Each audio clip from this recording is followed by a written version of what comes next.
Vamos lá, pessoal. Voltando a falar sobre a velha ordem mundial ou ordem da Guerra Fria, é importante a gente discutir uma coisa que houve neste momento, tá? Quando acabou a Segunda Guerra Mundial, em 1945, as divergências ideológicas e políticas americana e soviética era tão gritante que logo no final da guerra já se levantou tensões, muitas tensões, tá? E essas tensões apontavam sim para um novo conflito, uma nova guerra, que nesse caso preocupava-se, porque seria uma guerra de nível de categoria nuclear.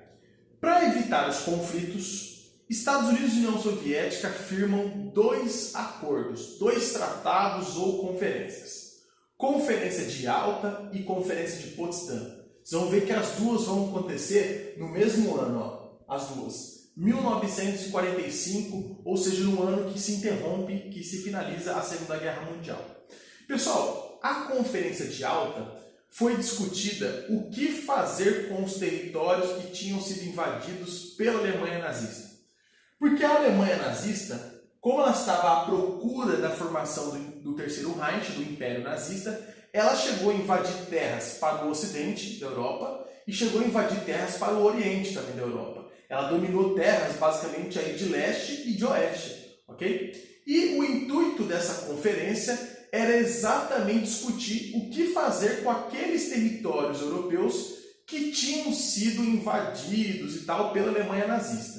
E foi chegado a um acordo, tá? O acordo era o seguinte: os territórios que foram dominados pelos nazistas da Europa Ocidental seria reconstruída com o capital do Plano Marshall, beleza? Em contrapartida, tornariam-se capitalistas do ponto de vista ideológico. Então, todos os territórios de Ocidente, incluindo a França, a Inglaterra, a própria Itália, a Espanha, Portugal, esses territórios invadidos pelo nazista da Europa Ocidental iriam ser reconstruídos com capital americano, mas em contrapartida iriam aliar-se ideologicamente aos Estados Unidos. E a União Soviética não poderia se contrapor a isso. Em compensação, os territórios da Europa Oriental receberia um governo provisório soviético. Ou seja, receberia a capital da Comecon, faria parte do Pacto de Varsóvia e respeitaria todas as diretrizes do socialismo. Propriedade apenas estatal, estatização dos meios de produção, proibição do lucro e assim por diante. Receberia um governo provisório. Porém, pessoal, esse governo não foi provisório. Na verdade, esses territórios da Europa Oriental que tinham sido invadidos pela Alemanha nazista e que agora, a partir da Conferência de Yalta, receberia um domínio soviético provisório, não foi provisório. A União Soviética simplesmente anexou esses territórios a si, beleza? Não chegou a desenvolver governos independentes ali. Basicamente, ela impôs a Comecon, impôs o Pacto de Varsóvia, impôs o socialismo e não permitiu a independência desses territórios. Esses territórios passaram a ser dominados pela própria União Soviética. Inclusive, eles vão ganhar um apelido na história. Essa Europa Oriental, que recebeu o domínio, era para ser provisório, mas não foi provisório, que recebeu o domínio soviético, é apelidado de Cortina de Ferro. Cortina de Ferro são os territórios da Europa Oriental que deveriam receber um governo provisório da União Soviética, mas acabaram basicamente sendo anexados à própria União Soviética. Pessoal, a Cortina de Ferro é o que hoje é a Polônia, Bulgária, Romênia, Hungria, Áustria e assim por diante. Inclusive alguns outros países que não existem mais, Tchecoslováquia, Iugoslávia e assim por diante, ok? Então seriam esses países aqui, ó, esses territórios aqui, ó. Eram para receber governo provisório, mas na verdade a União Soviética não abriu mão vamos colocar assim, do domínio político sobre essas áreas. Na verdade, a União Soviética anexou essas áreas a si, tá? Tanto que nós chamamos de Cortina de Ferro. Tem esse nome porque dividiam a Europa capitalista, aquela que recebeu uma reconstrução a partir de capital do Plano Marshall, que tornaram-se capitalistas, da própria União Soviética. Então ela divide os países capitalistas da União Soviética. Essa é a cortina de ferro. Repetindo, territórios da Europa Oriental que receberam um governo soviético. Deveria ser provisório, mas na verdade foram governos fixos. Esses territórios foram anexados à própria União Soviética. Tá? E nós vamos ter o Tratado de Potsdam. O Tratado de Potsdam também aconteceu em 1945. Só que agora o que vai ser discutido não é mais o que fazer com os territórios ocupados pelos nazistas, e sim o que fazer com a Alemanha nazista. Ok? E no caso, sentou-se para conversar, para discutir, né, propor aí um acordo. Basicamente, Roosevelt, presidente americano, Churchill, primeiro-ministro inglês, e Stalin, no caso aí, chefiando a União Soviética. Roosevelt representando os Estados Unidos, Churchill representando a Inglaterra e Stalin, representando a União Soviética. Esses três líderes da época, das maiores potências da época, vão chegar a um acordo. Com a Alemanha nazista, nós vamos dividi-la ao meio. Então foi dividido a Alemanha em duas Alemanhas. A Alemanha Ocidental faria parte do Plano Marshall e da OTAN, ou seja, receberia suporte econômico e militar americano. E a Alemanha Oriental receberia Comecon e Pacto de Varsóvia, ou seja, uma influência e um investimento econômico e uma aliança militar com a União Soviética. Então, pessoal, nós passaremos a ter, a partir de 1945, a divisão da Alemanha em duas partes. A Alemanha Ocidental capitalista, pró-Estados Unidos, e a Alemanha Oriental socialista, pró-União Soviética.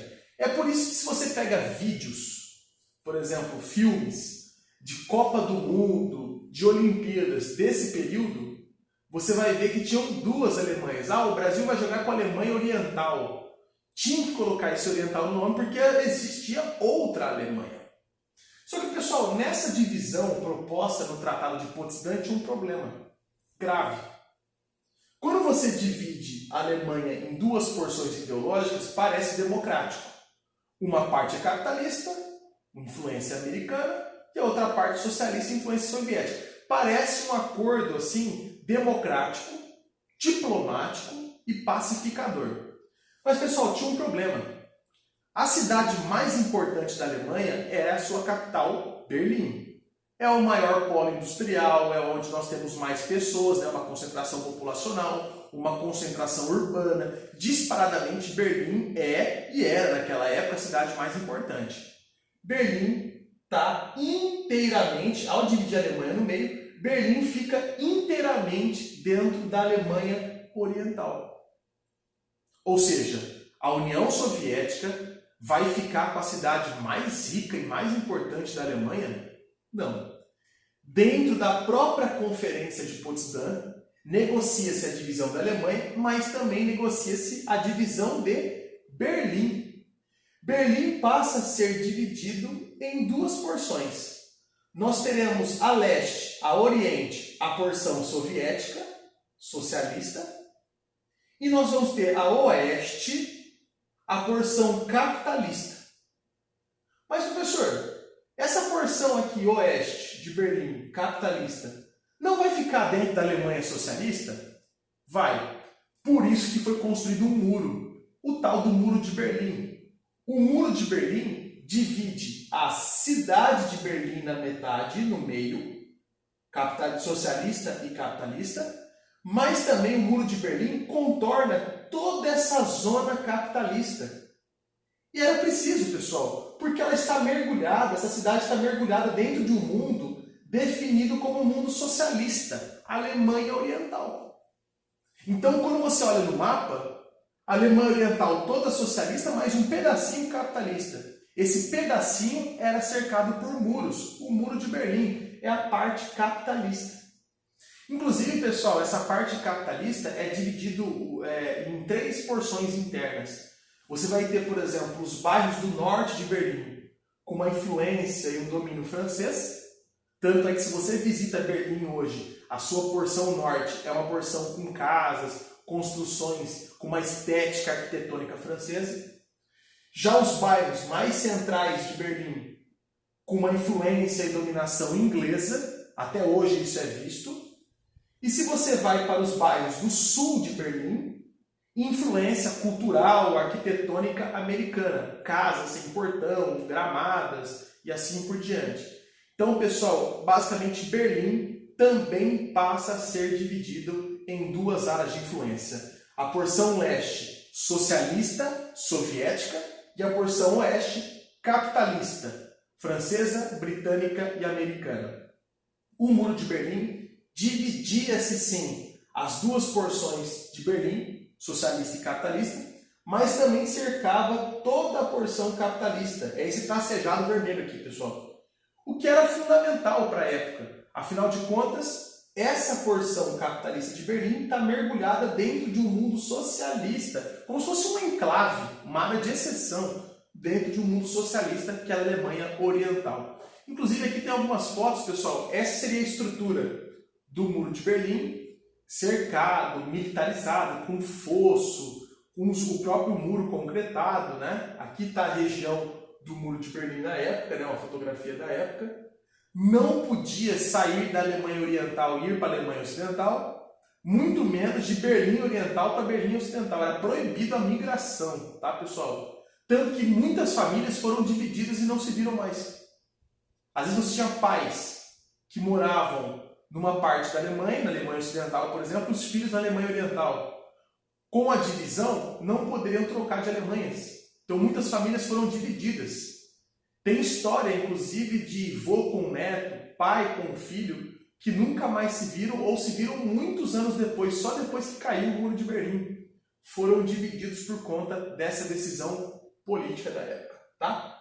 Mas, pessoal, isso não vai ficar barato, isso não vai ficar pacífico assim. Que até então ótimo, né? Parece muito democrático.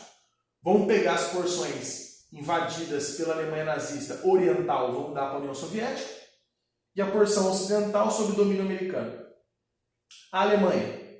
Vamos pegar a Alemanha ocidental e entregar para os Estados Unidos e seus aliados, capitalistas, e a Alemanha oriental, né, basicamente aí para a União Soviética e seus aliados socialistas. Parece uma coisa bem pacífica, mas não vai ser tão pacífico assim.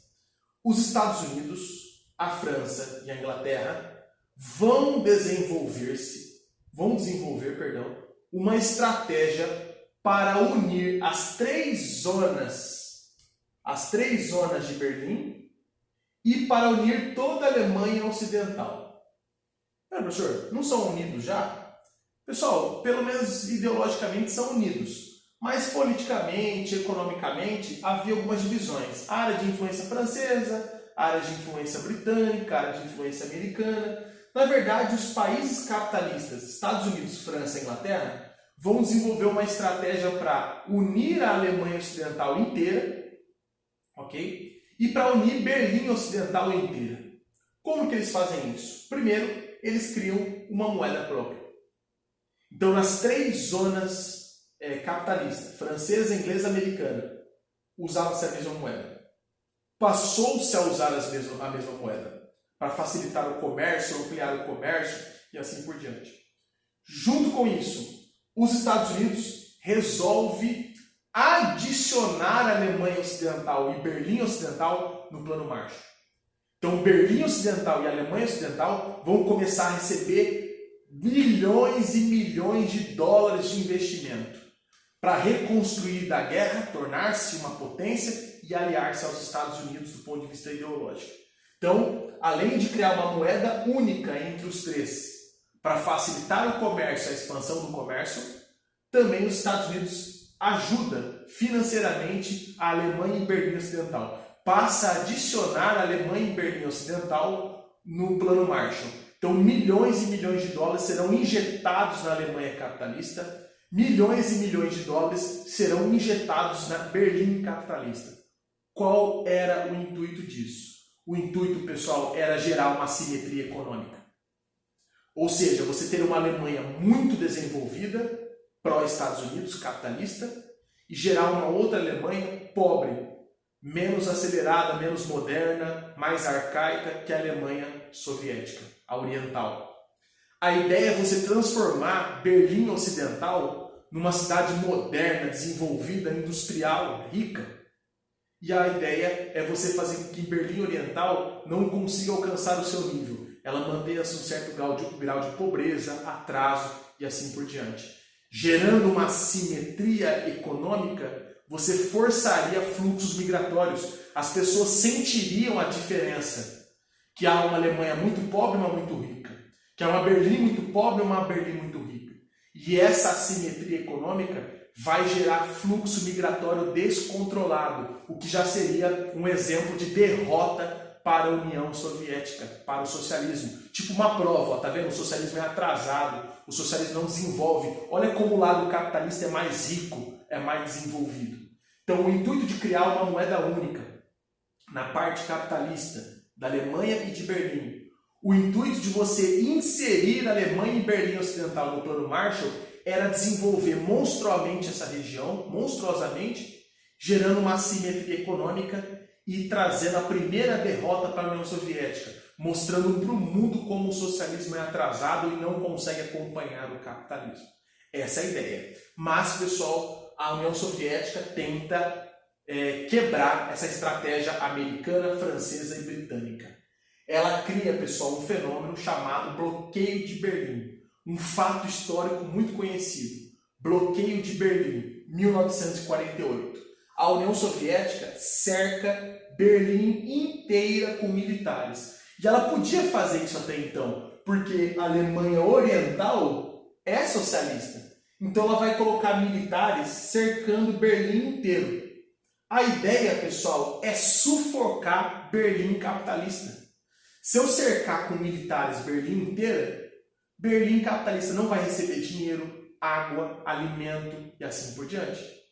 Então a União Soviética tenta afogar a estratégia americana, britânica e francesa, cercando Berlim de militares para impedir a entrada de água, alimento e dinheiro em Berlim capitalista, que seria esse coloridinho aqui, ó, francês, inglês e americano, ok?